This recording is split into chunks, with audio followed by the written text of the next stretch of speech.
Hello everybody and welcome back to Lit Up.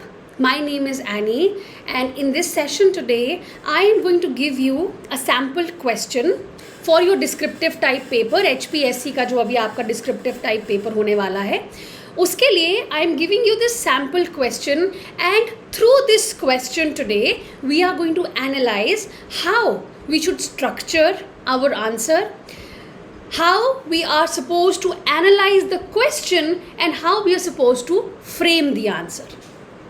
Answer सब लोग लिख लेते हैं, है ना, लेकिन प्रिसिजन कैसे लेके आनी है आज हम वो देखेंगे. So before that Monday we are I am beginning with this course for your preparation for descriptive type paper. Subjective जो आपका पेपर ये होगा तो मंडे से उसकी हम तैयारी शुरू करने वाले हैं. अभी तक आपने सब्सक्राइब नहीं किया है तो please get in touch with me on Telegram. The details are in the description box and if you want to prepare आप join कर सकते हैं. ठीक है, शुरू करते हैं. मैं क्वेश्चन पढ़ने वाली हूँ. Please look at the question very carefully. John Donne's poetry exemplifies the distinctive feature of metaphysical poetry through its fusion of intellect, wit and emotion. Please give it a little time and read the question once again. It is very important to read the question. Even exam में आपने question पढ़ने को time देना है. John Donne's poetry exemplifies the distinctive features of metaphysical poetry through its fusion of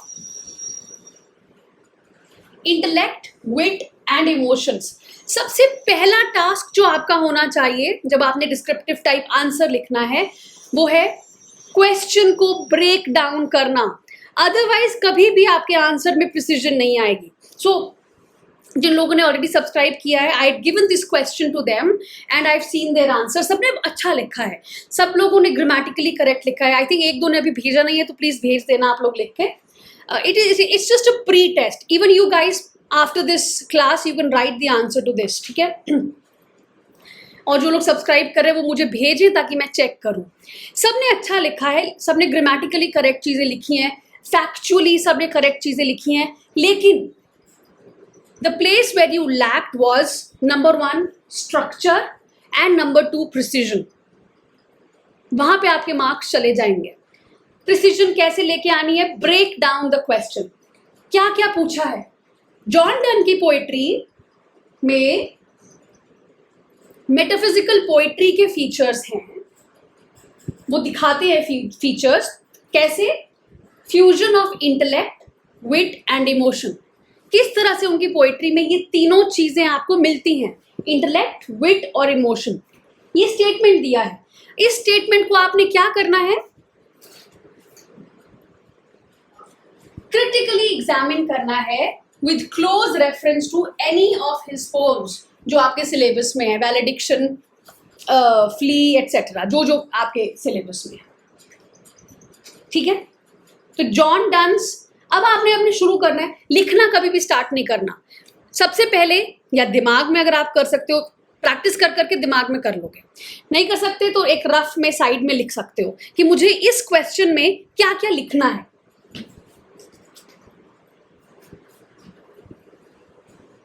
तो एक rough सा इस तरह से आप अपने दिमाग में बना सकते हो. एक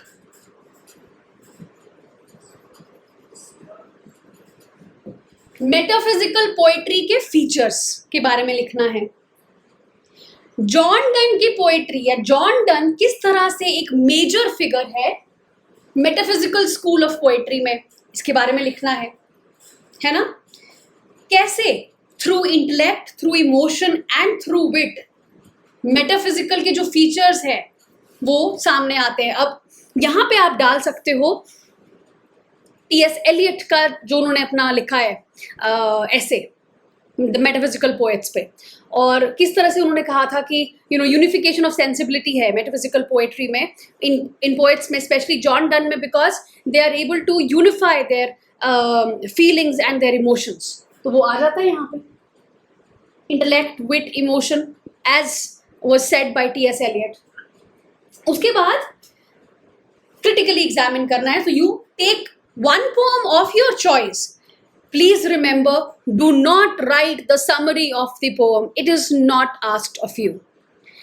जब आप एक पोम की यहाँ पे समरी लिख दोगे, आप गए. You will not get marks for it. Summary नहीं पूछी है, critically examine पूछा है. तो पोम को critically examine इस बेसिस पे करना है कि ये मेरी पोम है. लेट्स फॉर एग्जाम्पल आपने बोला flea, I am talking about the flea. Don't write the summary, talk about flea कि उसमें इंटेलेक्ट कैसे है, उसमें विट कैसे है, उसमें इमोशन कैसे है. You have to stick to the points that are there in the question, तभी आपकी प्रिसीजन आएगा. ठीक है. So what to include? Number 1, what is metaphysical poetry? You can introduce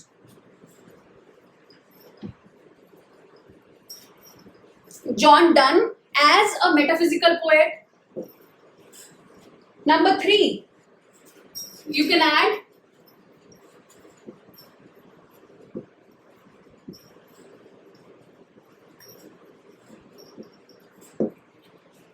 what are the features of metaphysical poetry. ये आपका introduction बन सकता है बहुत अच्छा, keeping in mind the question. ठीक है. आप बिगिन कर सकते हो how Samuel Johnson had coined the term, but in a negative light, and then moving on to how the metaphysical poets का जो reputation था, it was rediscovered by T.S. Eliot through his essay The Metaphysical Poets, and he talked about them, that how these metaphysical poets have this sensibility to unify their emotion along with their intellect, along with their thought. You can begin like that, and then you can say John Donne is a major figure, is one of the most important figure in the metaphysical school of poetry, and the features. Then you can talk about the features of metaphysical poetry. ये conceits होते हैं, उसमें far-fetched metaphors होते हैं, और सबसे important बात जो आपकी जॉन डन की सारी पोम्स में मिलेंगी, yes, two very unsimilar things are yoked together, जैसे सैमुअल जॉनसन ने कहा था, लेकिन they go on to prove it. Specially John done, अगर वो बहुत एक कंपस की बात कर रहे हैं और कंपस को कह रहे हैं कि 2 लेग्स कंपस के, हम 2 लवर्स की तरह हैं, बहुत फार फेच्ड मेटाफर है, लेकिन he goes on to prove it कि हम कैसे 2 कंपस के लेग्स की तरह हैं. He proves it, he gives logic to it. So there is a lot of intellect in that.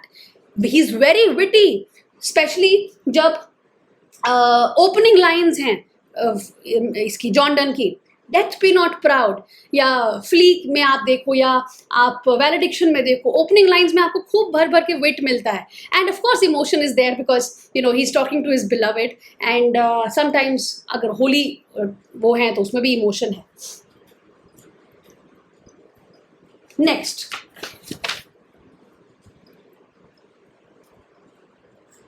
then you go on, after this you go on to the next step and talk about these 3 things in detail, depending upon the word limit. Word limit कम है, बातें यही करनी है लेकिन कम में, 1-2 lines में. word limit ज़्यादा है तो बातें ज़्यादा करनी है, इसी को एक्सपैंड करना है. टॉक अबाउट इंटेलेक्चुअल रीजनिंग, मैंने अभी आपको बताया.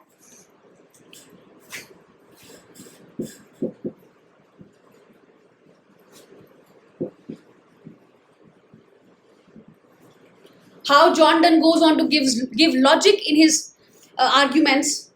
Then talk about emotion, and then talk about wit. And remember, अगर word limit कम है तो आप यहीं से अपनी चॉइस की पोम पकड़ के शुरू कर सकते हो. That for example, let's say आप फ्ली ले रहे हो, आप बात करते हो, John Donne's flea is a very good example of metaphysical poetry. It's a genre which is, you know, marked by intellectual rigor. There are clever conceits, and there is emotional intensity in the poem. John Donne, the leading figure of this movement, he fuses wit with logic, with deeply personal emotion. You know, इसमें बहुत deep personal emotion है जब वो कह रहे हैं कि flee में. और देखो एक बात बहुत इंपॉर्टेंट है, मैं ये अज्यूम करूंगी कि आपको इन सारी पोम्स का कंटेंट पता है, या आपको जितना भी आपका सिलेबस है उसकी समरीज एटलीस्ट पता है, अदरवाइज आप लिख नहीं पाओगे। ठीक है, सो यू कैन से इसमें बहुत सारा पर्सनल इमोशन है। जब वो कह रहे हैं कि फ्ली ने मुझे काटा, तुम्हें काटा, अब उसके अंदर हम दोनों का ब्लड मिंगल हो गया है, तो it has become our marriage bed. It's a very clever conceit and there is भर भर के emotional intensity because the lover wants to be with the beloved. So there are paradoxes, there is irony, there is persuasive argument in the poem. And then you can say it's a dramatic monologue. It is addressing, of course, you have to talk a little bit about the poem, that it addresses a woman and it turns a seemingly trivial insect into this powerful symbol of love and union, thereby reflecting the distinctive features of metaphysical poetry. ये आपने introduction दे दी जब आपने pome choose की, उसके बाद talk about the 3 points: intellect, emotion and wit. थोड़ा थोड़ा थोड़ा मतलब डालना तो पड़ेगा क्योंकि क्वेश्चन में है ना। At the heart of the flea you can से is a very clever and sustained argument wherein the speaker tries to persuade his beloved to sleep with him by using the flea as a metaphor for physical union. It's very intellectual. He argues that since their blood has already mingled inside the flea, it sucked me first and now it sucks the, अगर आप quotations डालोगे तो बहुत अच्छा है, बहुत सारी डालोगे तो बहुत गंदा है, 2 बहुत है, अगर आप ओवरली उसमें कोटेशंस डालोगे तो खराब लगती है राइटिंग। ठीक है, सो दिस कोटेशन डालना है अगर यहाँ पे तो you can say this flea is you and I in this are marriage bed and marriage temple is. So this is a use of syllogistic reasoning, simply intellectual reasoning, a method which is very typical of metaphysical poets. It demonstrates the fusion of intellectual wit and erotic persuasion. Then go on to talk about wit, go on to talk about emotion in the same way. ठीक है, किस तरह से he is very witty when he says कि वो वाली line आती है ना उसमें कि now you've purpled your nail with this the blood of the flea and yet you triumphest and sayest that thou findest not thyself or me the weaker now. He is very witty in that.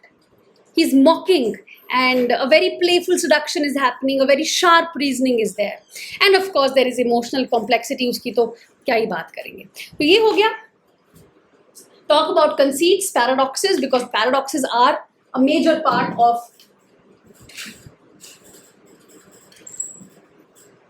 metaphysical poetry, and you can talk about philosophical or spiritual depth also. So choosing the poem, अगर word limit ज्यादा है, आपको let's say 3 या 4 page लिखने हैं, है ना, तो आपने क्या करना है, पहले इन चीजों को सेपरेटली बात करनी है as the features of metaphysical poetry. उसके बाद you take up your choice of poem, the good morrow ले लिया, कुछ भी ले लिया, and then comment on its emotional intensity, talk about the intellectual tone and talk about the conceits, talk about the use of wit and argumentation. And finally, after doing all of this, you give one small paragraph to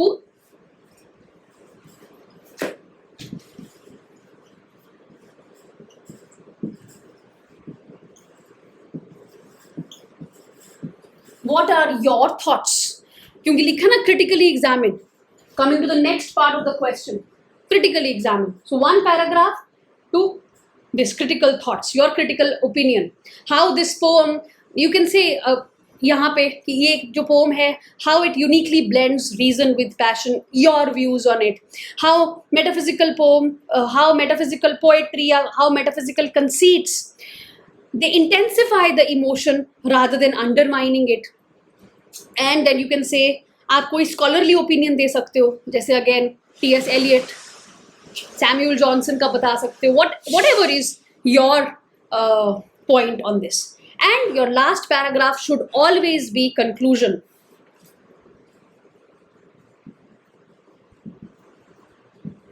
अब आप में से जिन्होंने मुझे लिख के भेजा था उसमें कंक्लूजन नहीं था, 2 पेपर्स में मैंने आपको बता दिया है पर्सनली। कंक्लूजन बहुत ज़रूरी है, अदरवाइज एब्रप्ट एंडिंग लगती है। यहाँ पे हमने कोई भी स्ट्रीम ऑफ कॉन्शियसनेस नहीं लगानी है, यहाँ पे हमने नॉन लीनियर नैरेटिव नहीं देना है। ये हम ऐसे लिख रहे हैं, ये हम आंसर लिख रहे हैं which should be very linear, okay. तो प्रॉपर कंक्लूजन होना चाहिए। So you have to reinforce how John Donne's poem it justifies the label metaphysical poetry. किस तरह से जस्टिफाई है, ये जो फीचर्स हैं वो जॉन डन की पोइट्री में कैसे जस्टिफाइड हैं, and you know how through the stated fusion John Donne has achieved this whatever is written in the statement through his poetry. ठीक है, तो ये आपका एक स्ट्रक्चर इस तरह से बनेगा, चाहे छोटा आंसर चाहे बड़ा answer. Please remember to go line by line question की तरह। फर्स्ट पैराग्राफ इंट्रोडक्शन दे दिया आपने, मेटाफिजिकल पोइट्री का इंट्रोडक्शन दिया, उसकी फीचर्स का इंट्रोडक्शन दिया, then moving on intellect wit emotion की बात की, मूविंग ऑन क्रिटिकली एग्जामिन करना है, एंड मूविंग ऑन आपने कंक्लूजन देना है। I hope this is clear. Please write down the answer, and जिन्होंने सब्सक्राइब किया है you can send it to me अगर आपने अभी तक नहीं भेजा है, and I will surely give you my feedback on that. Once again, Monday we are beginning with the course. हम लोग इसी तरह से बहुत सारे क्वेश्चंस को एनालाइज करेंगे, हम लोग एक्सरसाइज करेंगे, ब्रेन स्टॉर्मिंग करेंगे, सारे लोग बैठ के सोचेंगे कि ओके किस तरह से अगर क्वेश्चन आता है, कोई भी इंडियन इंग्लिश लिटरेचर पे आ रहा है या ग्रीक ट्रेजेडी पे आ रहा है, तो हम ब्रेन स्टॉर्म करेंगे कि क्या क्या पॉइंट्स होने चाहिए। मैं कुछ पॉइंट्स बताऊंगी, आप कुछ पॉइंट्स बताओगे, उसके बाद हम सब आंसर लिखेंगे जिसको मैं चेक करूंगी। Okay, all the best and do well, please right well, and it's again not just about writing well, it is about writing intelligently, structurally and with precision.